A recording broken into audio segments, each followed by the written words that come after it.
Canada's Federal Privacy Commissioner says Uber Technologies Inc. can't confirm how many Canadians may be affected by an October 2016 security breach that the ride-hailing firm initially tried to cover up. The Office of the Privacy Commissioner of Canada told CBC News it has reached out to the company to ask for more information about the breach. Uber admits covering up 2016 hack that affected millions. We have asked Uber to provide us with a written breach report, in which we would expect them to provide details about how the breach happened and about the impact on Canadians. Valerie Lawton, a spokesperson for the Privacy Commissioner, said in an emailed statement.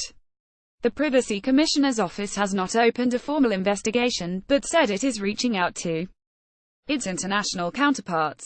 The privacy of our riders and drivers is of paramount importance for Uber, said Uber Canada spokesperson Susie Heath. That is why we are working closely with regulatory and government authorities globally, including the Federal Privacy Commissioner's office here in Canada. Until we complete that process, we aren't in a position to get into more detail, Heath said. Authorities in the US, the UK, Australia and the Philippines said they will investigate the company's handling of the breach. Attorneys general in several U.S. states, including Connecticut, Illinois, Massachusetts and New York, said they have launched probes. Uber CEO Dara Khosrowshahi said in a statement posted Tuesday on the company's website that two individuals from outside the business had inappropriately accessed user data stored on a third-party cloud-based service. Dara Khosrowshahi took over as chief executive officer of Uber in August. Matthew Lloyd Bloomberg Khosrowshahi said the individuals were able to download load files containing the names and driver's license numbers of around 600,000 drivers in the United States, and some personal information of 57 million Uber users around the world, including names, email addresses and mobile phone numbers. Uber said Tuesday that in late 2016 it had paid hackers about $100,000 US to destroy the data on the customers and drivers, and had decided not to report the breach to victims or authorities.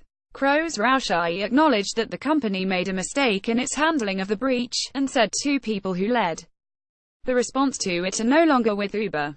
The company fired its chief security officer, Joe Sullivan, and his deputy, Craig Clark, this week. Uber said that while it has not seen evidence of fraud or misuse tied to the incident, it is monitoring affected accounts and have flagged them for additional fraud protection. Reuters reported that a spokesperson for Uber co-founder and former CEO Travis Kalanick declined to comment on the breach. Replaced as CEO by Khosrowshahi in August, Kalanick is still on Uber's board of directors. The breach at Uber is the latest in a string of massive cybersecurity incidents recently. A breach at Equifax resulted in the exposure of the data of roughly 145 million people in the United States, and about 8,000 Canadians.